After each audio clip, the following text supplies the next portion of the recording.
چیز پڑھ رہا ہو تو اس میں وہ ذرا لے پیدا کرنے کے لیے اپنی آواز میں الفاظ کو تھوڑا کھینچتا ہے، لمبا کرتا ہے، اس کو بھی ترجیع کہتے ہیں۔ اور یہاں پر یہ دونوں معنی مراد لیے جا سکتے ہیں۔ آپ صلی اللہ علیہ وسلم اونٹنی پر سوار تھے، اور سورہ فتح یہ اصلاً نازل تو صلح حدیبیہ کے موقع پر ہوئی تھی، لیکن اس میں آپ صلی اللہ علیہ وسلم کی طرف سے بشارت فتح مکہ کی تھی۔ اب یہ فتح مکہ جب عملی طور پر وقوع پذیر ہو رہا ہے تو آپ صلی اللہ علیہ وسلم اس صورت کی تلاوت فرما رہے تھے، اللہ تبارک و تعالیٰ کے حکم یا اللہ تبارک و تعالیٰ کے وعدے کی تکمیل کی یاد دہانی کے طور پہ، انا فتحنا لک فتحا مبینا۔ اور اس میں آپ ترجیح کر رہے تھے، یعنی اس کو بار بار دہرا رہے تھے۔ اور جب اذان میں ترجیح ہے تو جو صحابی اذان میں ترجیح کیا کرتے تھے وہ بھی ایک دفعہ آہستہ آواز سے شہادتین کہتے اور دوسری مرتبہ بلند آواز سے۔ اور اس کی وجہ کیا تھی؟ تو وہ فرمایا کرتے تھے کہ آپ صلی اللہ علیہ وسلم نے مجھے ایسے ہی سکھائی ہے، اس لیے میں نے ایسی اذان دینی ہے۔ تو آپ صلی اللہ علیہ وسلم نے ان کو اذان سکھائی تھی، اور ان کو سکھانے کے لیے 2 مرتبہ پڑھایا تھا، تو انہوں نے اسی کو اپنا معمول بنا لیا۔ تو ایک دفعہ آہستہ آواز سے تھا اور ایک دفعہ بلند آواز سے۔ تو یہاں پر بھی آپ صلی اللہ علیہ وسلم ایک دفعہ آہستہ آواز سے پڑھ رہے تھے، اور پھر ایک دفعہ آپ صلی اللہ علیہ وسلم ذرا بلند آواز سے پڑھ رہے تھے۔ تو موقع کیونکہ وہ یہ تھا اللہ تعالیٰ کے حکم، اللہ تعالیٰ کی اس وعدے کی تکمیل کا، تو آپ اس لیے اس کو بار بار پڑھ رہے تھے۔ تو ایک معنی تو یہ ہے۔ دوسرا معنی وہی ترنم اور لے پیدا کرنے کا ہے۔ اب اس میں محدثین جب تشریح کرتے ہیں تو وہ 2 باتیں کرتے ہیں کہ ایک تو آپ اونٹنی پر سوار تھے، اور اونٹنی جب چلتی ہے تو وہ ذرا جھٹکے لگتے ہیں، تو آپ اونچی آواز سے جب یہ پڑھ رہے تھے تو اس اونٹنی کے حرکت کی وجہ سے آپ کی آواز میں حرکت پیدا ہو رہی تھی، اور اس کو ترجیح کہا جا رہا ہے۔ عبداللہ ابن مغفل اس کو ترجیح کہہ رہے ہیں۔ اور دوسرا یہ تھا کہ اس تشریح کے مطابق یہ ایک غیر اختیاری یعنی آواز تھی کہ جو اس حرکت کی وجہ سے آواز میں اتار چڑھاؤ پیدا ہو رہا تھا۔ لیکن محدثین اس کی یہ تشریح کرتے ہیں کہ یہ غیر اختیاری نہیں تھا، یہ آپ صلی اللہ علیہ وسلم خود اپنے اختیار سے اس میں لے پیدا کرنے کے لیے زین القرآن، قرآن کریم کو مزین کرنے کے لیے خود پڑھ رہے تھے، اور اس کے الفاظ کو ذرا لمبا کھینچ رہے تھے۔ تو یرجعو کا یہاں پر یہ مطلب ہے، تو یہی مطلب زیادہ راجح ہے، کیونکہ آپ صلی اللہ علیہ وسلم بذات خود اس کو پڑھ رہے تھے، تو اس میں پھر جب آدمی لطف لے رہا ہو اس چیز کا کہ ایک چیز ہونے والی تھی تو اس کا پہلے بتا دیا گیا، تو وہ اس میں اس طرح کا لطف اور آواز میں یہ اتار چڑھاؤ بہرحال پیدا ہو جاتا ہے۔ تو عبداللہ بن مغفل کہتے ہیں وقالا لولا ان یجتمع الناس حولی، اگر لوگ میرے ارد گرد جمع نہ ہوں، لرجعت کما رجع، تو میں ویسے ہی ترجیح کروں جیسے کہ آپ صلی اللہ علیہ وسلم نے ترجیح کی۔ تو اس کا مطلب یہ ہے، وہ یہ فرما رہے تھے، اس کا مطلب یہ نہیں ہے کہ وہ نہیں کر سکتے تھے یا کرنا نہیں چاہ رہے تھے، بلکہ یہ جملہ اس لیے استعمال ہوتا ہے کہ میں وہ ترجیح یاد رکھے ہوئے ہوں اور اس کو میں پرفارم بھی کر سکتا ہوں۔ تو یہ روایت ہے آپ صلی اللہ علیہ وسلم کے داخلے کے وقت کی کیفیت کی، اور یہاں پہ بس داخلے کی کیفیت کا ذکر ہے، ادنا یا اعلیٰ مکہ اس کا ذکر نہیں ہے۔ ہاں جی، اگلی وبه روایت پڑھیں۔ قال حدث وبه قال حدثنا سليمان بن عبد الرحمن قال حدثنا سعدان بن يحيى قال حدثنا محمد بن أبي حفصة عن الزهري عن علي بن حسين عن عمرو بن عثمان عن أسامة بن زيد أنه قال زمن الفتح يا رسول الله أين تنزل غدا؟ قال النبي صلى الله عليه وسلم وهل ترك لنا أقيل من منزل؟ جی اگلی روایت بھی پڑھیں۔ ثم قال لا يرث المؤمن الكافر ولا يرث الكافر المؤمن. قيل للزهري ومن ورث أبا طالب؟ قال ورثه أقيل وطالب. قال معمر عن الزهري أين تنزل غدا في حجته؟ ولم يقل يونس حجته ولا زمن الفتح. جی اگلی روایت بھی پڑھیں۔ وبه قال حدثنا أبو اليمن قال حدثنا شعيب قال حدثنا أبو الزناد عن عبد الرحمن عن أبي هريرة رضي الله عنه قال قال رسول الله صلى الله عليه وسلم من منزلنا إن شاء الله إذا فتح الله منزلنا، الخيف یہ منزلنا مبتدا بنے گا. م- منزلنا إن شاء الله إذا فتح الله الخيف حيث حيث تقاسموا جی اگلی روایت بھی اسی بارے میں ہے، وہ بھی پڑھ لیں. قال حدثنا موسى بن إسماعيل قال حدثنا إبراهيم بن سعد قال أخبرنا ابن شهاب عن أبي سلمة عن أبي هريرة رضي الله عنه قال قال رسول الله صلى الله عليه وسلم حين أراد حنينا منزلنا غدا إن شاء الله بخيف بني كنانة حيث تقاسموا على الكفر. حيث تقاسموا على الكفر. ٹھیک ہے، اگلی روایت اور ہے. یہ منزلنا آپ صلی اللہ علیہ وسلم کے قیام گاہ کیا تھی فتح مکہ کے موقع پر، تو اس بارے میں روایات ہیں. آپ صلی اللہ علیہ وسلم ظاہر بات ہے مکہ میں تشریف لا رہے تھے، اور مکہ میں آپ صلی اللہ علیہ وسلم کے داخل ہوتے ہوئے صحابہ کرام نے پوچھا کہ اللہ کے رسول فتح بالکل واضح تھی، تو آپ مکہ میں کہاں قیام فرمائیں گے؟ تو آپ صلی اللہ علیہ وسلم نے کیونکہ آپ صلی اللہ علیہ وسلم ابو طالب کے ساتھ تھے، یعنی ہجرت سے پہلے، اور ابو طالب کی وفات کے بعد ابو طالب کی جو جائیداد تھی وہ تقسیم ہو گئی تھی، اور ابو طالب کیونکہ یعنی راجے روایات کے مطابق وہ مسلمان نہیں ہوئے تھے، یہ روایات بھی اسی کی طرف اشارہ کر رہی ہیں، تو ان کی اولاد میں سے جو لوگ مسلمان ہو چکے تھے ان کو ان کی وراثت میں حصہ نہیں ملا. ان کے 4 بیٹے تھے، عقیل، طالب، جعفر اور حضرت علی رضی اللہ تعالیٰ عنہ. حضرت جعفر اور حضرت علی یہ دونوں ان کے انتقال کے وقت مسلمان ہو چکے تھے. عقیل اور طالب یہ مسلمان نہیں ہوئے تھے. طالب تو مسلمان ہوئے ہی نہیں، وہ جنگ بدر میں غالباً ان کو قتل کر دیا گیا تھا. عقیل جو ہے وہ بعد میں مسلمان ہوئے. تو ابو طالب کی وفات کے بعد عقیل اور طالب کے حصے میں وہ جائیداد آئی جو ابو طالب چھوڑ کر گئے تھے، اور آپ صلی اللہ علیہ وسلم نے پھر ہجرت کر لی، حضرت جعفر اور حضرت علی ادھر چلے گئے.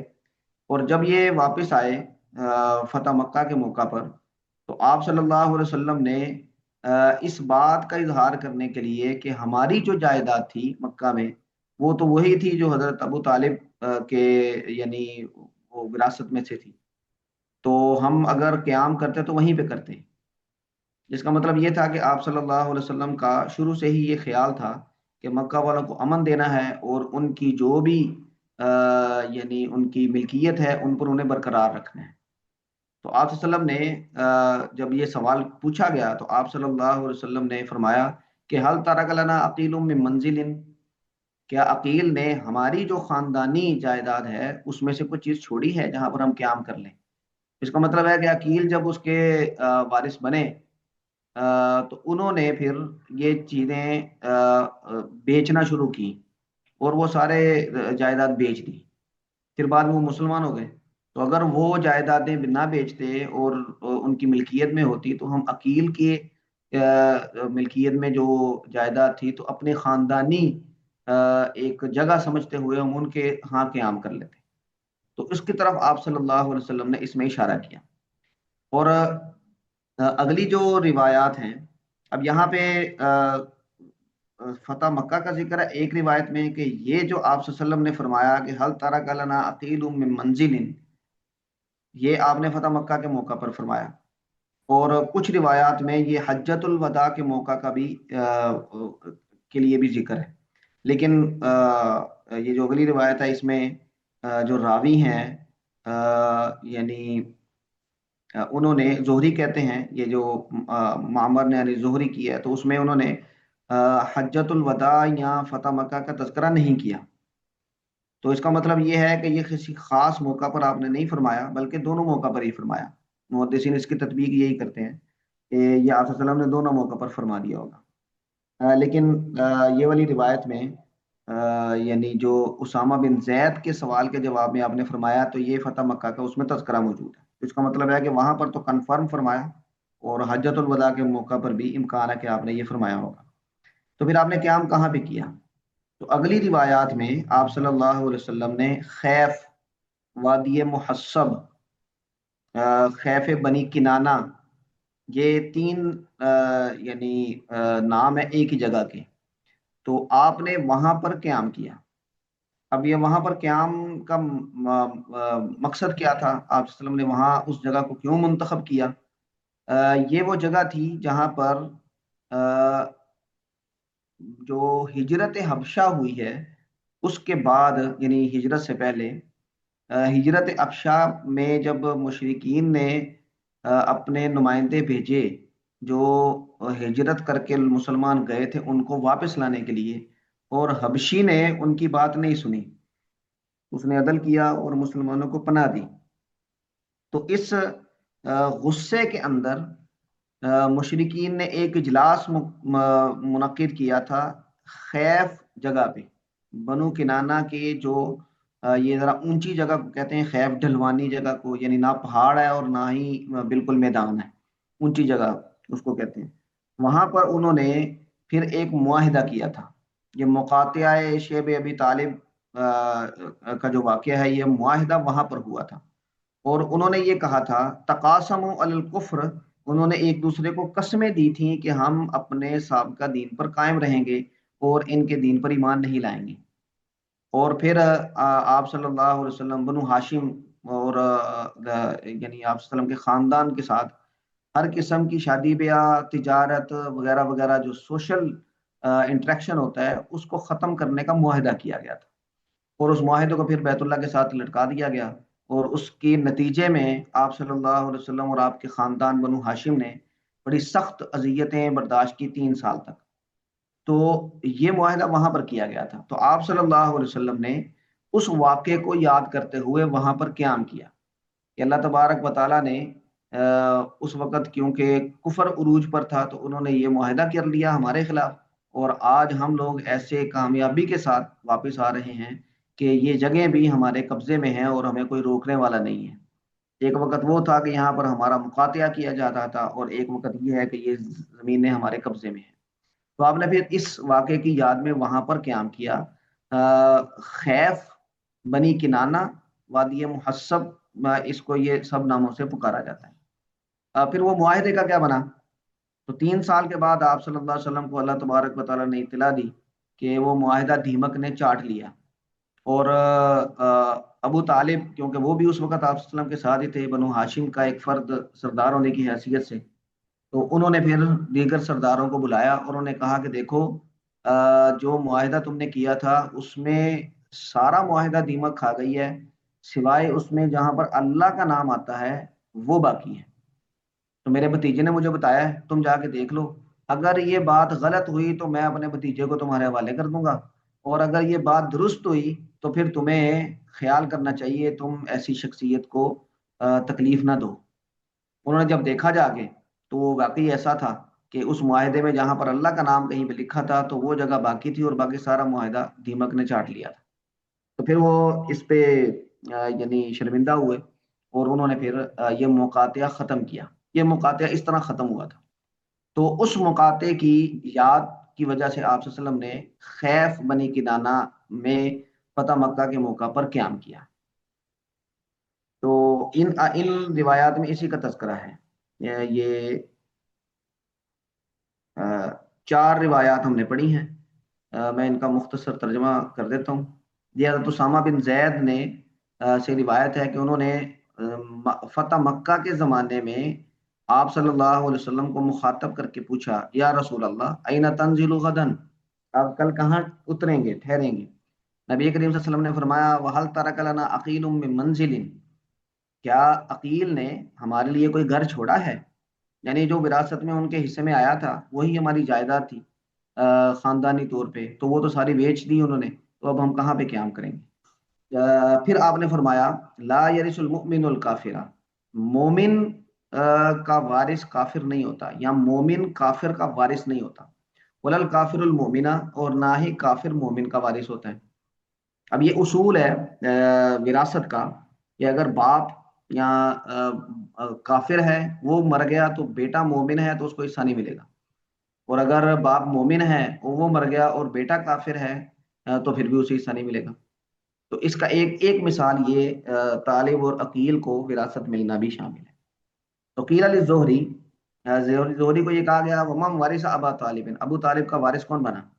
تو آپ نے فرمایا وارثہ عقیل و طالب، عقیل اور طالب اس کے وارث بنے۔ وقال معمر عن الزہری، معمر زہری سے روایت کر کے کہتے ہیں این ننزل غدن، یعنی وہ آپ صلی اللہ علیہ وسلم کو تنزل غدن سوال ایسے تھا کہ آئینہ ننزل غدن، ہم کہاں ٹھہریں گے، کیونکہ اسامہ بن زید بھی آپ صلی اللہ علیہ وسلم کے بڑے چہیتے تھے اور ایک قسم کے پوتے کی حیثیت سے آپ کے ساتھ تھے۔ فی حجتی ہی، ان کے حج کے موقع پر، یعنی یہ سوال آپ سے حج کے موقع پر کیا گیا تھا۔ ولم یقل یونس، یونس نے یہ حجتی ہی ولا زمان الفتح، جو یونس روایت کرتے ہیں اس میں حجہ یا فتح مکہ کا تذکرہ نہیں ہے۔ اس کا مطلب ہے کہ حج اور فتح مکہ کا کچھ روایات میں تذکرہ ہے، کچھ میں نہیں ہے، تو اس کی تطبیق یہی بنتی ہے کہ دونوں موقع پر آپ صلی اللہ علیہ وسلم سے سوال ہوا اور آپ نے دونوں موقع پر یہ بات ارشاد فرمائی۔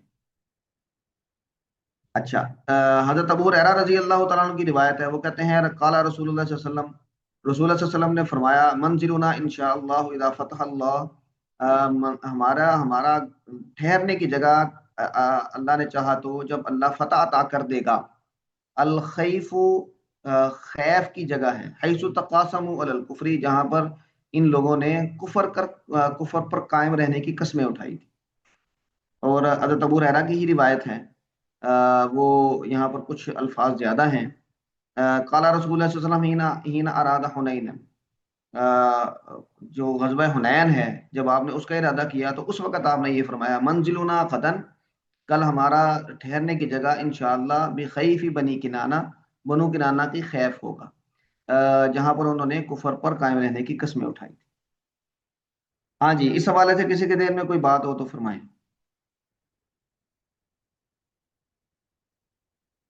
چلیں اگلی روایت پڑھیں گی۔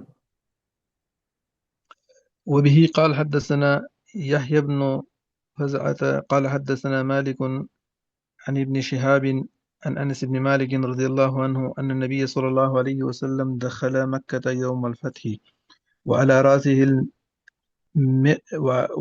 وعلى رأسه المغفر، فلما نزلوا جاء رجل فقال ابن حتل متعلق بأستار الكعبة فقال اقتله.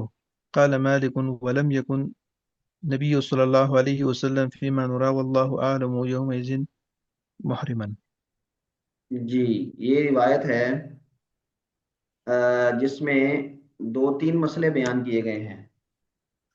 حضرت انس بن مالک اس کے راوی ہیں کہ آپ صلی اللہ علیہ وسلم ان نبی صلی اللہ علیہ وسلم داخل مکہ یوم الفتح، مکہ فتح مکہ کے دن آپ مکہ میں داخل ہوئے، وعلی رأسہ المغفر، آپ کے سر پر خود تھا، جس سے آپ یعنی جنگی لباس تھا آپ کے، یعنی یہ بالکل فاتحانہ داخلے کا وقت بتا رہے ہیں۔ فلما نزعہ جاء رجل، جب آپ نے وہ اتارا تو ایک آدمی آیا، اس نے کہا ابن خطل متعلق باسار الکعبہ، ابن خطل یہ کعبہ کے پردوں سے چمٹا ہوا ہے، تو آپ نے فرمایا اقتلہ، اس کو قتل کر دو۔ کچھ لوگ تھے جن کو آپ صلی اللہ علیہ وسلم نے جہاں ملے وہیں پر قتل کر دینے کا حکم دیا تھا، سب کو امان دے کر ان کا باقاعدہ نام لیا آپ صلی اللہ علیہ وسلم نے، ان میں ایک ابن خطل تھا۔ تو وقال مالک ولم یکن النبی فیما نرا واللہ عالم یومئذ محرما، تو وہ کہتے ہیں کہ مالک یعنی جو راوی ہیں مالک حضرت ابن شہاب سے، تو وہ کہتے ہیں کہ ہماری رائے کے مطابق نبی کریم صلی اللہ علیہ وسلم اس وقت محرم نہیں تھے۔ اب اس میں کیا مسئلہ بیان کیا گیا ہے کہ حرم کے اندر یا بیت اللہ مکہ میں داخلے کے وقت کیا احرام باندھنا ضروری ہے میقات سے، یا بغیر احرام باندھے بھی مکہ میں آیا جا سکتا ہے؟ تو وہ یہ کہہ رہے ہیں کہ آپ صلی اللہ علیہ وسلم فتح مکہ کے موقع پر کیونکہ مکہ میں داخل ہوئے تھے تو آپ اس وقت محرم نہیں تھے، اس کا مطلب ہے کہ بغیر احرام کے مکہ میں آیا جا سکتا ہے۔ یہ ایک مسئلہ یہاں پہ یہ اپنے موقع پر انشاءاللہ وقت ملا تو اس وقت یہ ذکر کریں گے۔ یہاں پر دو باتیں دیکھیں، بلکہ ایک ہی مسئلہ ہے کہ ابن خطل کو قتل کیوں کیا گیا؟ ابن خطل یہ سرکردہ آدمی تھا، مسلمان ہو گیا، عبداللہ اس کا نام تھا، یہ عبد العزا۔ آپ صلی اللہ علیہ وسلم نے اس کو بھیجا زکوٰۃ اکٹھی کرنے کے لیے ایک قبیلے کی طرف۔ اس کے ساتھ اس کا ایک غلام تھا، وہ بھی مسلمان تھے، ایک انصاری صحابی تھے، وہ بھی مسلمان تھے، ظاہری بات ہے مسلمان تھے۔ اب راستے میں ان نے اپنے غلام کو کچھ کھانے پینے کا انتظام کرنے کا کہا، اس میں کہا کہ ایک جانور ذبح کر کے اس کو تیار کرنے کا کہا، یا کچھ کھانا تیار کرنے کا کہا، اور وہ سو گیا۔ جب اس نے کھانے کا پوچھا تو اس نے عذر کیا، تو اس غصے میں اس نے اس مسلمان غلام کو قتل کر دیا۔ اور پھر جب یہ بات آگے بڑھی تو یہ دین چھوڑ کے تو دوبارہ کفر کی طرف مرتد ہو گیا، اور پھر وہاں سے چلا گیا۔ اور پھر بعد میں یعنی مرتد ہوا، اس کے بعد پھر اس نے بالکل الٹ روش اختیار کی۔ دو باندیاں تھیں اس کی، اور ان باندیوں کو آپ صلی اللہ علیہ وسلم کی حجب اور آپ کی شان میں گستاخی کرنے پر یعنی گانا اور اس طرح کی چیزیں ان کو کرنے کا کہا، اور وہ مسلسل یہی کام کرتی رہیں، یعنی آپ صلی اللہ علیہ وسلم کی حجب بیان کرنے میں، آپ کی گستاخی میں باتیں کرنے میں، اشعار پڑھنے میں، گانے میں مشغول نہیں۔ تو جب مکہ فتح ہوا تو ابن خطل کو آپ صلی اللہ علیہ وسلم نے قتل کرنے کا حکم دیا، اور حرم کے اندر یعنی بیت اللہ کے ساتھ ہی اس کو قتل کیا گیا۔ حالانکہ وہاں پر یہ من دخلہ کان آمنا، وہ امن کی جگہ ہے، وہاں پر مارنے کا جو مجرم بھی ہو اس کو بھی مارنے کا حکم نہیں ہے۔ تو جب اس کو قتل کر دیا گیا تو پھر آپ صلی اللہ علیہ وسلم نے فرمایا کہ یہ حرم تھوڑے وقت کے لیے یہ اس کو حلال کیا تھا اللہ تعالیٰ نے، اور اب دوبارہ جیسے ہے ویسا ہی اللہ نے پلٹ دیا، یعنی اب یہ دوبارہ حرم بن گیا۔ اب یہاں پر آج کے بعد کسی کو قتل نہیں کیا جائے گا، آگے روایت آئیں گی اس میں اس کا تذکرہ ہے۔ تو اب سوال یہ ہے کہ ابن خطل کو کیوں قتل کیا گیا، اس کا جرم بنیادی کیا تھا جس کی وجہ سے قتل ہوا؟ تو ہمارے ہاں عام طور پہ یہ بتایا جاتا ہے کہ اس کو آپ صلی اللہ علیہ وسلم کی توہین کی وجہ سے قتل کیا گیا، یعنی توہین رسالت کی سزا اسے ملی، اور پھر اس سے استدلال کر کے تو وہ جو توہین رسالت کا قانون ہے اس پہ استدلال کیا جاتا ہے۔ لیکن سچی بات یہ ہے کہ اس کے معاملے میں یہ استدلال واضح نہیں ہے، کیونکہ اس نے ایک تو مرتد ہوا تھا، اور ارتداد ایک الگ وجہ ہے حد مرتد کی سزا دینے کی، یعنی حد ارتداد۔ دوسرا، اس نے ایک مسلمان کو قتل کیا تھا تو اس کا قصاص بھی ایک وجہ ہے کہ جس کی وجہ سے اس کو قتل کیا جا سکتا ہے۔ اور پھر آپ صلی اللہ علیہ وسلم کی شان اقدس میں توہین کرنا یہ بھی ایک وجہ ہے۔ تو ان تینوں میں سے ہر ایک وجہ اس کے قتل کی بن سکتی ہے۔ تو استدلال یعنی اس طرح واضح نہیں ہے۔ ہاں، اس کی جو باندیاں تھیں ان کو بھی قتل کر دیا گیا تھا، دونوں کو۔ اب ان کی کیا وجہ تھی؟ تو ان کی وجہ زیادہ واضح ہے کہ ان کو اس لیے قتل کیا گیا تھا کہ وہ آپ صلی اللہ علیہ وسلم کی شان اقدس میں گستاخی کرتی رہی ہیں، اور اس میں انہوں نے تسلسل اختیار کیا تھا، اور مسلسل وہ یہ کام کرتی رہی۔ اور اسی تناظر میں یہ استدلال ابن خطل کا توہین رسالت میں قتل کا استدلال بھی مضبوط ہوتا ہے کہ اس کو بھی اسی وجہ سے قتل کیا گیا۔ تو باقی کے جو لوگ ہیں 8-10 لوگ تھے، ان میں سے اکرمہ بن ابی جہل تھے، اور اس طرح کچھ لوگ تھے، ان میں 3-4 کو ہی یہ سزا ملی، باقیوں کو وہ مسلمان ہو گئے اس لیے معاف کر دیا گیا، یا ان کو امان دے دی کسی مسلمان نے تو اس لیے ان کو معاف کر دیا گیا۔ لیکن ابن خطل کا واقعہ یہ ذرا پرومیننٹ ہے، اس لیے اس زیادہ استدلال کرتے ہوئے تو اس کا تذکرہ زیادہ آتا ہے۔ ہاں جی، کسی کے ذہن میں اس حوالے سے کوئی بات ہو تو فرمائیں۔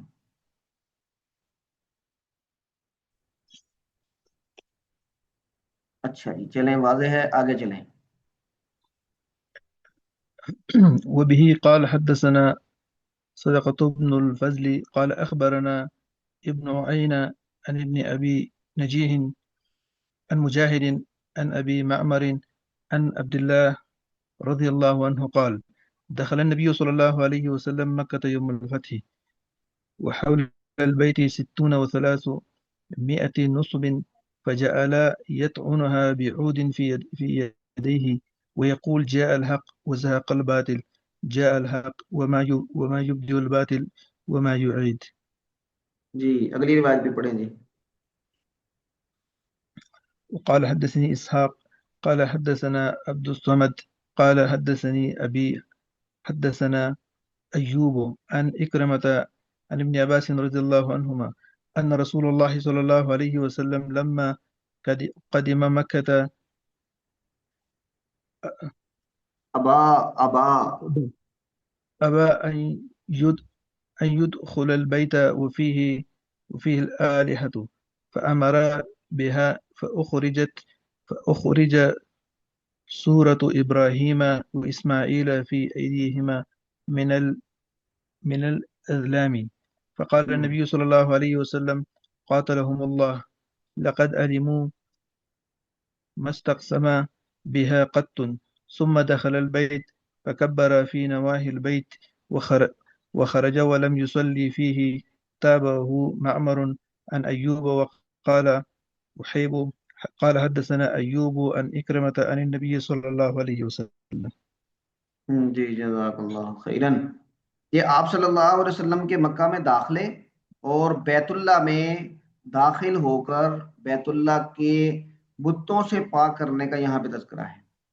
تو حضرت معمر ان عبداللہ سے وہ روایت کرتے ہیں کہ داخل النبی صلی اللہ علیہ وسلم مکہ یوم الفتح، آپ صلی اللہ علیہ وسلم مکہ میں فتح مکہ کے دن داخل ہوئے، بحول البیتی 60 و 300 نصب، بیت اللہ کے ارد گرد 360 بت تھے۔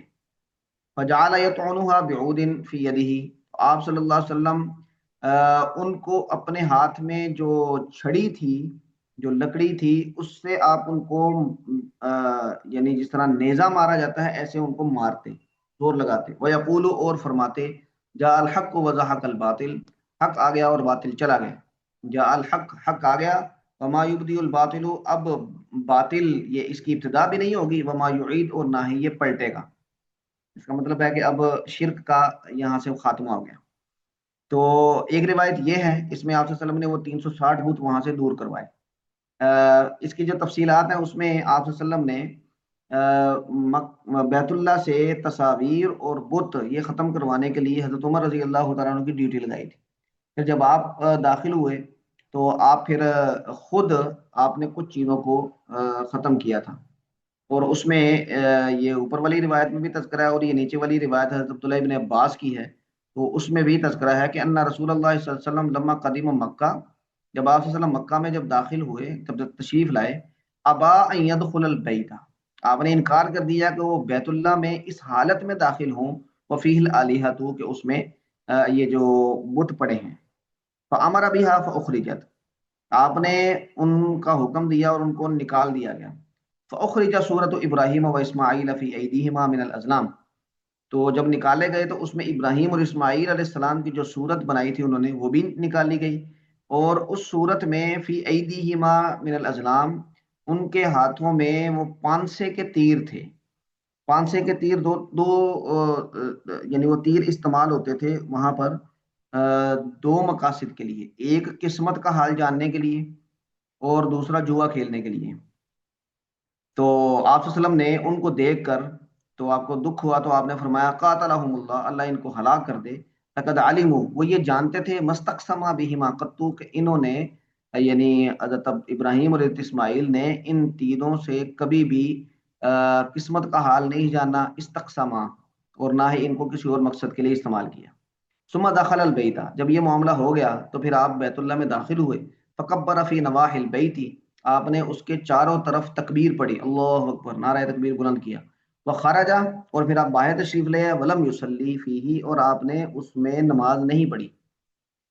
اب یہ عبداللہ بن عباس کی جو روایت ہے اس میں یہ آ رہا ہے کہ آپ نے بیت اللہ میں اس وقت نماز نہیں پڑھی. تو لیکن حضرت اسامہ بن زید اور حضرت بلال، یہ دونوں حضرات آپ صلی اللہ علیہ وسلم کے ساتھ تھے بیت اللہ میں داخلے کے وقت، اور یہ دونوں آپ کے ساتھ ہی رہے اندر. حضرت عبداللہ بن عباس آپ کے ساتھ نہیں تھے کیونکہ یہ صغار صحابہ میں سے تھے، اور یہ بعد میں انہوں نے کسی سے روایت کیا ہے. تو ان دونوں کی روایت میں، حضرت اسامہ کی روایت میں نماز پڑھنے کی نفی ہے، حضرت بلال کی روایت میں آپ صلی اللہ علیہ وسلم کے وہاں پر 2 نوافل پڑھنے کا اس بات ہے. تو یہاں پر بھی نفی ہے کہ آپ نے وہاں پر نماز نہیں پڑھی. لیکن حضرت بلال کی آگے روایت آئے گی کہ اس میں وہ کہتے ہیں کہ آپ نے نماز پڑھی. عبداللہ بن عمر یہ جب آپ باہر تشریف لائے تو سب سے پہلے یہ بیت اللہ میں داخل ہوئے تھے، بلال وہیں پر تھے. تو انہوں نے پھر حضرت بلال سے پوچھا کہ آپ نے یہاں پر کیا کیا اور کہاں نماز پڑھی. تو پھر وہاں پر انہوں نے نماز بھی پڑھی تھی. حضرت بلال نے جگہ بتائی کہ یہاں پر نماز پڑھی ہے. تو ان دونوں روایات میں جو بظاہر تضاد نظر آتا ہے تو وہ تضاد میں حضرت بلال والی روایت کو ترجیح حاصل ہے کیونکہ وہ آپ صلی اللہ علیہ وسلم کے اس وقت بیت اللہ کے اندر تھے. حضرت اسامہ بن زید والی روایت حضرت عبداللہ بن عباس کی روایت کی تائید کرتی ہے، لیکن اس کی تشریح یہ کرتے ہیں کہ حضرت اسامہ بن زید یہ کسی اور کام میں مشغول تھے اور انہوں نے آپ صلی اللہ علیہ وسلم کو نماز پڑھتے ہوئے نوٹ نہیں کیا. اور حضرت بلال جو تھے وہ دروازے پر تھے اور وہ ساری آپ صلی اللہ علیہ وسلم کی جو معمولات تھے وہ دیکھ رہے تھے، اس لیے ان کی روایت یہ زیادہ معتبر ہے. ہاں جی، اگلی روایت پڑھیں جی. یہ باب وہی دخول روایت ہے النبي حضرت بلال میں. جی جی. باب دخول النبي صلى الله عليه وسلم من أعلى مكة. وقال الليث قال حدثني يونس قال أخبرني نافع عن عبد الله بن عمر رضي الله عنهما رسول الله صلى الله عليه وسلم أقبل يوم الفتح من أعلى مكة على راحلته مردفا أسامة بن زيد ومعه بلال ومعه عثمان بن طلحة من الحجبة حتى أناخوا في المسجد أمره أن يأتي بمفتاح البيت فدخل رسول الله صلى الله عليه وسلم ومعه أسامة بن زيد وبلال وعثمان بن طلحة فمكث فيه نهارا طويلا ثم خرجا فاستبق الناس فكان عبد الله بن عمر أول من دخل فوجد بلالا ورأى الباب قائما فسأله أين صلى رسول الله صلى الله عليه وسلم فأشار له إلى المكان الذي صلى فيه قال عبد الله فنسيت أن أسأله كم صلى من سجدة. ہاں جی، یہ وہ روایت ہے جو عبداللہ ابن عمر سے ہے، اور اس میں حضرت اسامہ بن زید، حضرت بلال کا اور حضرت عثمان بن طلحہ کا آپ صلی اللہ علیہ وسلم کے ساتھ بیت اللہ میں داخل ہونے کا تذکرہ ہے.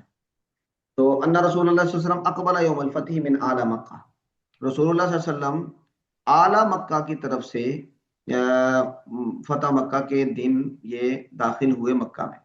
علی راحلتہ، اپنی سواری پر، مردفن، پیچھے بٹھائے ہوئے تھے اسامہ بن زید، حضرت اسامہ بن زید کو، یعنی اتنا گہرا تعلق تھا کہ حضرت اسامہ بن زید آپ صلی اللہ علیہ وسلم کی سواری میں آپ کے پیچھے بیٹھے ہوئے تھے. ومعہ بلال ومعہ عثمان بن طلحہ، تو بلال ساتھ تھے اور عثمان بن طلحہ آپ کے ساتھ تھے. آپ کہاں سے داخل ہوئے؟ من الحجبہ، عثمان بن طلحہ حجبہ کی طرف سے آئے تھے. حتی اناخ فی المسجد، آپ نے اپنی سواری کو مسجد میں بٹھا دیا.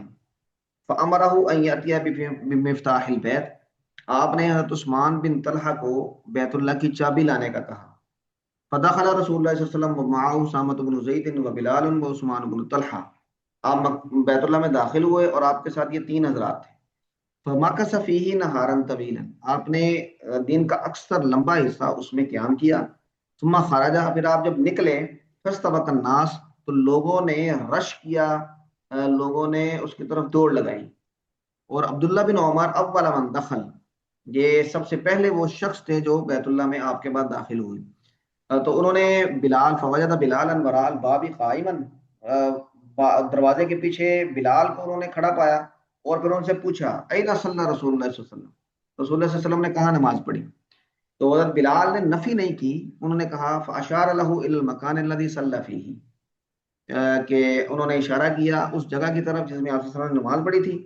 تو عبداللہ کہتے ہیں، عبداللہ بن عمر، فنسیت ان اسلہ، اسی جلدی میں ان سے یہ پوچھنا بھول گیا، کما صلی من سجدتن، یا کما صلی سجدتن، آپ نے کتنی رکعتیں پڑھی؟ تو یہاں سے ثابت ہے کہ آپ صلی اللہ علیہ وسلم نے اس میں نماز پڑھی، اور عبداللہ بن عمر نے بھی وہاں پر نماز گویا کہ پڑھی۔ تو ان دونوں روایات میں جو تضاد ہے اس کی وضاحت جو محدثین کرتے ہیں وہ میں نے مختصر بیان کر دی۔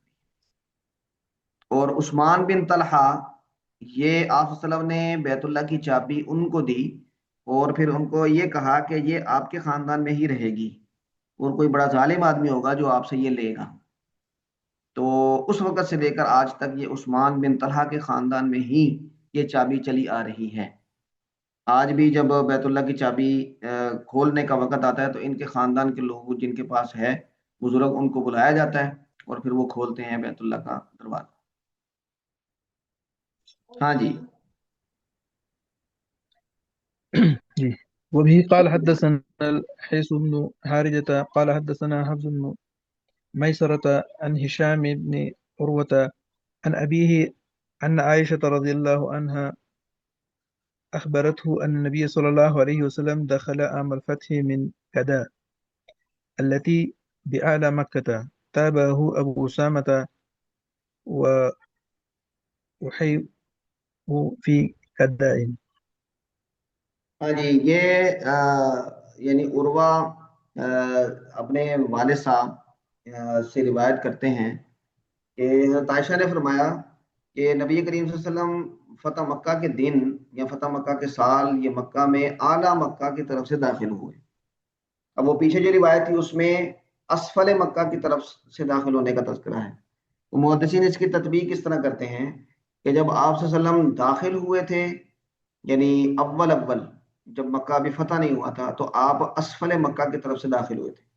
پھر آپ صلی اللہ علیہ وسلم مکے سے دوبارہ باہر نکلے تھے ایک جگہ پہ، یعنی خیف بنی کنانہ وغیرہ پہ کچھ معاملات تھے ان کو دیکھنے کے لیے۔ دوبارہ جب داخل ہوئے تو پھر آپ اعلیٰ مکہ کی طرف سے داخل ہوئے تھے۔ تو یہاں پر جو اعلیٰ مکہ کی طرف سے داخلے کا تذکرہ ہے یہ دوسری مرتبہ داخلے کا تذکرہ ہے۔ جب آپ یعنی پہلی دفعہ ابھی فتح نہیں ہوا تھا اس وقت داخل ہوئے تھے تو وہ اسفل مکہ کی طرف سے ہی تھا، اور حضرت خالد بن ولید کو اوپر اعلیٰ مکہ کی طرف سے آنے کا آپ نے فرمایا تھا، اور اس میں پھر جھڑپ بھی ہوئی تھی جس میں 2 مسلمان شہید ہوئے تھے۔ ہاں جی، اگلی روایت پڑھیں جی۔ وبه قال حدثنا عبيد بن إسماعيل قال حدثنا أبو أسامة عن هشام عن أبيه دخل النبي صلى الله عليه وسلم عام الفتح من أعلى مكة من كداء۔ جی اگلی روایت پڑھیں۔ باب منزل النبي صلى الله عليه وسلم يوم الفتح قال حدثنا أبو الوليد قال حدثنا شعبة عن عمرو عن ابن أبي ليلى ما أخبرنا أحد أنه رأى النبي صلى الله عليه وسلم الضحى غير أم هاني، فإنها ذكرت أنه يوم فتح مكة اغتسل في بيتها ثم صلى 8 ركعات، قالت لم أراه صلى صلاة أخف منها غير أنه يتم الركوع والسجود۔ ہاں جی، یہ فتح مکہ کے دن آپ صلی اللہ علیہ وسلم کا 8 رکعتیں پڑھنا اس کا تذکرہ ہے، اور ضحیٰ یعنی چاشت کی نماز، اس کو عام طور پہ وقت وہ تھا کہ جس میں چاشت کی نماز پڑھی جاتی ہے۔ تو ام ہانی یہ آپ صلی اللہ علیہ وسلم کی کزن تھیں، ابو طالب کی بیٹی تھیں، حضرت علی کی بہن تھیں، اور آپ صلی اللہ علیہ وسلم کا ان کے ساتھ بڑا تعلق تھا، خاندان کے لوگ تھے، گھر میں بڑا آنا جانا تھا۔ اور معراج کے واقعے میں بھی ان کا تذکرہ آتا ہے کہ آپ صلی اللہ علیہ وسلم ان کے گھر میں یعنی آپ نے وہ سفر شروع کیا تھا۔ اچھا، اور آپ صلی اللہ علیہ وسلم ان کے گھر میں گئے اور آپ نے وہاں پر قیام نہیں کیا، بلکہ وہاں پر آپ نے غسل کیا، اور پھر آپ صلی اللہ علیہ وسلم نے 8 رکعتیں پڑھی، اور پھر آپ صلی اللہ علیہ وسلم کے آپ باہر تشریف لے آئے۔ یعنی یہ جو مختصر سا قیام تھا اس کا تذکرہ ہے، اور یہ ام ہانی ہی اس کی راویہ ہیں، اور انہوں نے جو 8 رکعتوں کا تذکرہ کیا ہے تو وہ 8 رکعتیں کون سی تھیں؟ تو وہ آپ صلی اللہ علیہ وسلم محدثین فرماتے ہیں کہ وہ شکرانے کی تھی، اس کو آپ چاشت کی نماز نہیں کہہ سکتے، لیکن وقت وہ چاشت کا تھا، تو اس کا تذکرہ یہاں پہ مختصر سا امام بخاری کر رہے ہیں۔ تو ما اخبرنا احد، ابن ابی لیلہ کہتے ہیں کہ ہمیں کسی نے نہیں بتایا انہ رأى النبی صلی اللہ علیہ وسلم یصلی الضحیٰ غیر ام ہانئ، ام ہانی کے علاوہ کسی نے نہیں بتایا کہ آپ صلی اللہ علیہ وسلم نے چاشت کی نماز پڑھی۔ فإنها ذکرت انہ یوم فتح مکہ اغتسل فی بیتہا، کہ آپ صلی اللہ علیہ وسلم نے فتح مکہ کے دن ان کے گھر میں غسل فرمایا، ثم صلی 8 رکعات، پھر 8 رکعات پڑھی۔ وہ فرماتی ہیں لم ارہ صلی صلاۃ اخف منہا، میں نے آپ کو کبھی بھی اس سے ہلکی نماز پڑھتے نہیں دیکھا، یعنی آپ نے جلدی جلدی پڑھی، حالات کا تقاضا تھا۔ غیر انہ یتم الرکوع والسجود، ہاں آپ صلی اللہ علیہ وسلم رکوع اور سجود کو مکمل کر رہے تھے۔ ہاں جی، اگلی روایت پڑھیں جی۔ وبه قال حدثني محمد بن بشار قال حدثنا غندر قال حدثنا شعبة عن منصور عن أبي الدهاء عن مسروق عن عائشة رضي الله عنها قالت كان النبي صلى الله عليه وسلم يقول في ركوعه وسجوده سبحانك اللهم ربنا وبحمدك اللهم اغفر لي۔ اس روایت کا تعلق بظاہر کوئی نظر نہیں آ رہا باب کے ساتھ، لیکن محدثین فرماتے ہیں کہ امام بخاری کا یہ طریقہ ہے کہ وہ ایک روایت کو مختصراً ذکر کرتے ہیں، اور بظاہر ایسا لگتا ہے جیسے اس باب کے ساتھ کوئی تعلق نہیں ہوتا، لیکن اصلاً انہوں نے اس روایت میں اشارہ کیا ہوتا ہے اس کے ایک تفصیلی طریق کی طرف، کہیں دوسری جگہ پہ انہوں نے تذکرہ کیا ہے اور اس کی طرف کہ بھئی یہ والی وہی روایت ہے، اور اس میں اس باب کے ساتھ تعلق کا بھی اظہار ہوتا ہے۔ تو یہ جو حضرت عائشہ بیان فرما رہی ہیں کہ آپ اپنے رکوع اور سجود میں یہ کہا کرتے تھے سبحانک اللہم ربنا و بحمدک، تو یہ سورہ نصر کے نازل ہونے کے بعد کا تذکرہ ہے، اور سورہ نصر میں کیونکہ فتح کا ذکر ہے، فتح مکہ کا، تو اس لیے یعنی اس کی مناسبت ان یعنی فتح مکہ کے روایات کے ساتھ بن جاتی ہے۔ اور اگلی روایت جو ذکر ہو رہی ہے حضرت عبداللہ ابن عباس والی، تو اس میں بھی کیونکہ فتح مکہ سورہ نصر کا ہی تذکرہ ہے، تو اس کی بھی مناسبت صرف اس میں فتح کا تذکرہ آنے کی وجہ سے ہے۔ تو اوپر والی روایت جو حضرت عائشہ کی ہے وہ تفصیلی روایت کی طرف اشارہ ہے، اور اس میں سورۃ النصر کا ذکر ہے کہ اس کے بعد نازل ہونے کے بعد آپ صلی اللہ علیہ وسلم رکوع اور سجود میں اللہ کے حکم کی فرما برداری کے لیے، کہ اللہ نے فرمایا تھا فسبح بحمد ربک واستغفر، تو آپ یہ فرمایا تھا سبحانک اللہم ربنا وبحمدک اللہم اغفر لی، تو آپ پھر رکوع اور سجود میں یہ آپ نے معمول بنا لیا تھا، تو اس وجہ سے امام بخاری نے اس کا یہاں پہ تذکرہ کیا۔ جی اگلی روایت پڑھیں جی۔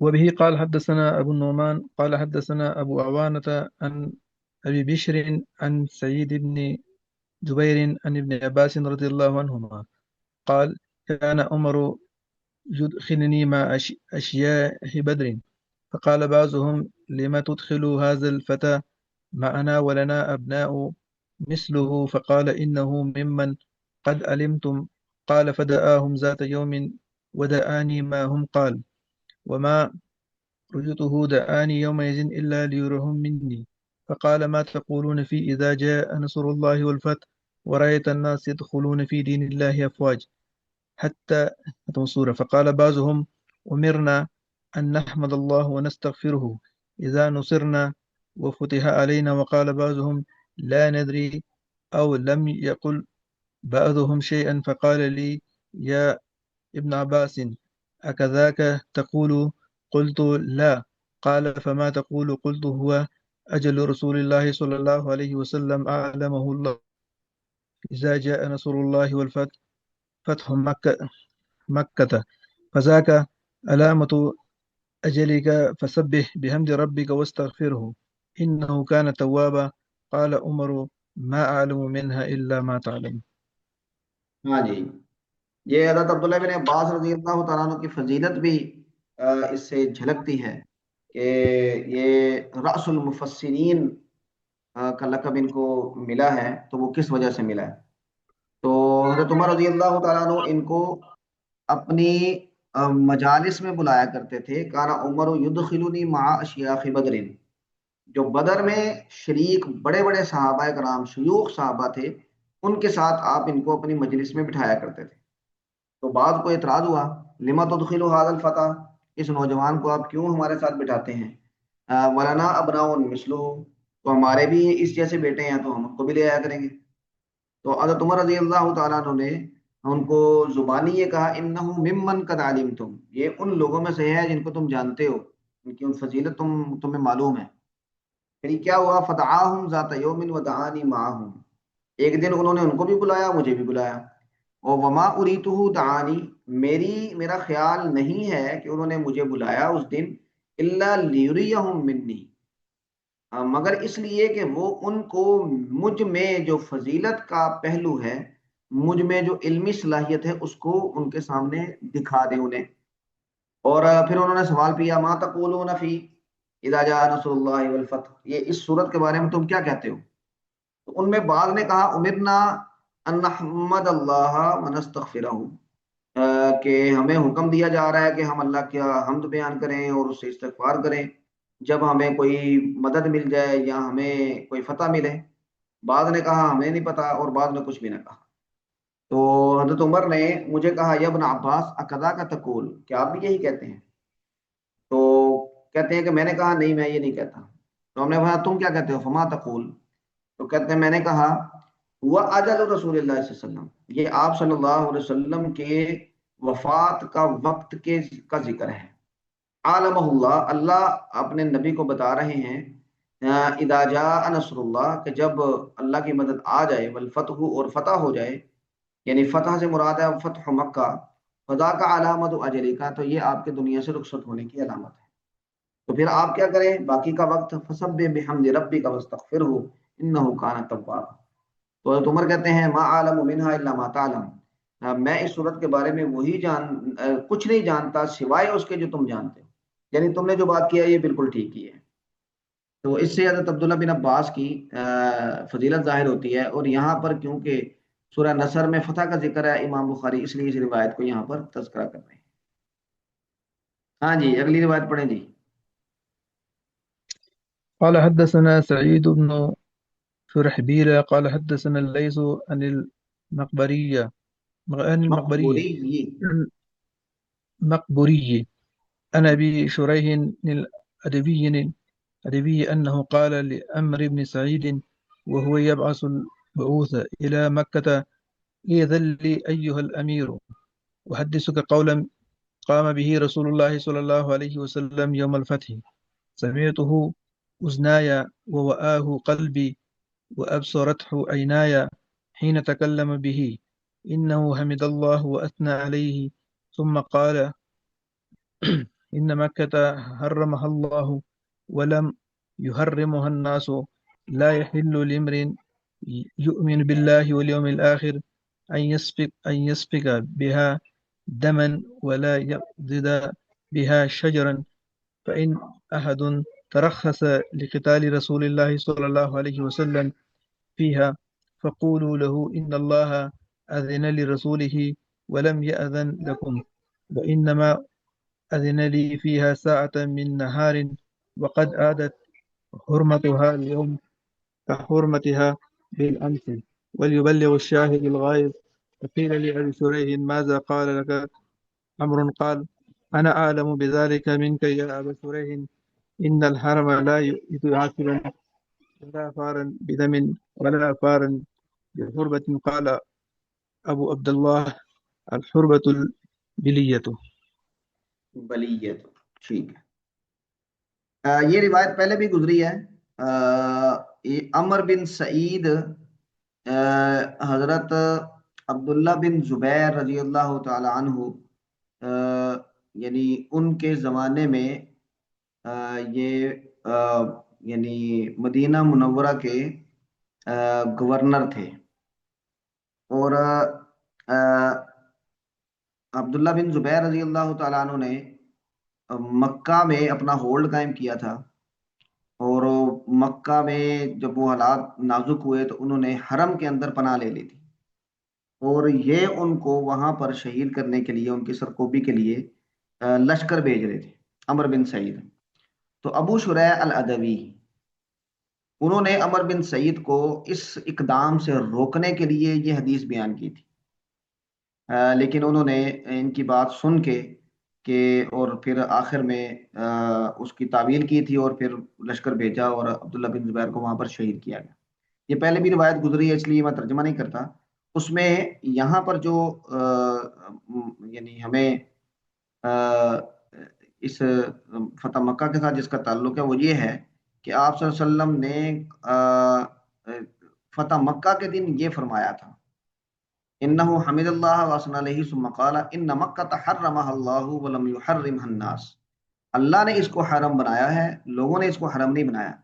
لا يحل لامرئ مؤمن لامرئ يؤمن بالله واليوم الاخر ان يسفك بها دما، کسی آدمی کے لیے یہ جائز نہیں ہے کہ وہ اس میں خون بہائے، نہ ہی اس میں کسی درخت کو اکھاڑے، اور فإن أحد ترخص، اگر کوئی آدمی رخصت تلاش کرے لقتال رسول اللہ صلی اللہ علیہ وسلم فیہا، آپ صلی اللہ علیہ وسلم کے اس میں فتح مکہ کے موقع پر قتال کی وجہ سے، تو اس کو یہ کہو ان اللہ آذن علی رسولہ ولم یأذن لکم، اللہ نے اپنے رسول کو اجازت دی تھی، تمہیں اجازت نہیں دی، اور وَإِنَّمَا أَذِنَ لَهُ فِي سَاعَةٍ مِّن نَّهَارٍ، دن کے ایک چھوٹے سے حصے میں اللہ تعالیٰ نے آپ صلی اللہ علیہ وسلم کو اجازت دی تھی بس، جس میں وہ ابن قتل وغیرہ قتل ہوئے تھے۔ فقد عادت حرمتها اليوم كحرمتها بالامس، تو اس کی حرمت پلٹ آئی بالکل ایسے ہی جیسے کہ کل اس کی حرمت تھی، گویا کہ وہ اپنے یعنی پرانے حکم میں آ گئے۔ بل یبلغ الشاہد الغالب، یہ جو موجود ہے وہ آگے پہنچا دے۔ لیکن یعنی سعید عمر بن سعید نے اس کو قبول نہیں کیا، اور یہ آخر میں کہا کہ انا عالم من کا بذالک، میں تو تم سے بہتر جانتا ہوں ابو شریح، حرم جو ہے وہ کسی عاصی کو پناہ نہیں دیتا، خون بہا کے بھاگنے والے کو پناہ نہیں دیتا، اور نہ ہی کسی فساد فی الارض خربہ اس کو کوئی اس سے بھاگنے والے کو پناہ دیتا ہے۔ اور پھر اس نے وہ لشکر بھیجا اور حضرت عبداللہ بن زبیر کو شہید کیا۔ تو اس میں کیونکہ آپ صلی اللہ علیہ وسلم کے فتح مکہ کے موقع پر حرم کو حلال کرنے کا تذکرہ ہے، تو امام بخاری نے اس لیے اس کا تذکرہ کیا۔ ہاں جی، اگلی روایت پڑھیں۔ قال حدثنا قتيبة قال حدثنا الليث عن يزيد بن أبي حبيب عن عطاء بن أبي رباح عن جابر بن عبد الله رضي الله عنهما أنه سمع رسول الله صلى الله عليه وسلم يقول عام الفتح وهو بمكة إن الله ورسوله حرم بيع الخمر۔ ہاں جی، آپ نے جو اعلانات دیگر کیے اس میں ایک اعلان یہ بھی تھا کہ جس طرح شراب پینا حرام ہے، اسی طرح شراب کی تجارت کرنا بھی حرام ہے۔ مکہ کے میں کیونکہ مشرکین تھے تو وہ بعد میں مسلمان ہو گئے، تو جس طرح وہ شراب پینے کے عادی تھے تو شراب کی تجارت بھی ہوتی تھی، تو آپ نے پینے کے حرام کے بارے میں جیسے بتایا، اسی طرح اس کی تجارت کے حرام ہونے کے بارے میں بھی بتا دیا۔ تو یہ ایک اس کا ہدایات کا حصہ ہے جس کا تذکرہ ہے۔ ہاں جی، ہمارا وقت ختم ہوا، اور یہ یوم حنین کے تذکرے سے پہلے یہ کچھ احادیث باقی ہیں، اور اس میں دو چیزوں کا تذکرہ ہے۔ میں اس کا مختصر پس منظر بتا دیتا ہوں، پھر ہم کل اس کو جلدی جلدی عبارت پڑھ کے تو غزوہ حنین کی طرف آئیں گے۔ اس میں ایک تذکرہ تو اس بات کا ہے کہ ہجرت، یہ یعنی فتح مکہ کے بعد ہجرت کا کوئی تصور نہیں تھا صحابہ کرام کے درمیان، اور آپ یہ لا ہجرت بعد الفتح، یہ جملہ یہ معروف تھا، کہ فتح مکہ سے پہلے پہلے تو ہجرت تھی کہ آدمی اپنے دین کو بچانے کے لیے اپنا علاقہ چھوڑ کے تو مدینہ منورہ کی طرف آ جائے، لیکن فتح مکہ کے بعد کیونکہ وہ ہر طرف دین پر عمل کرنے میں جو رکاوٹیں تھیں وہ ختم ہو گئی، تو اب اگر کوئی آدمی ہجرت کی نیت سے کوئی کام کرتا ہے تو اس کو وہ ثواب نہیں ملے گا۔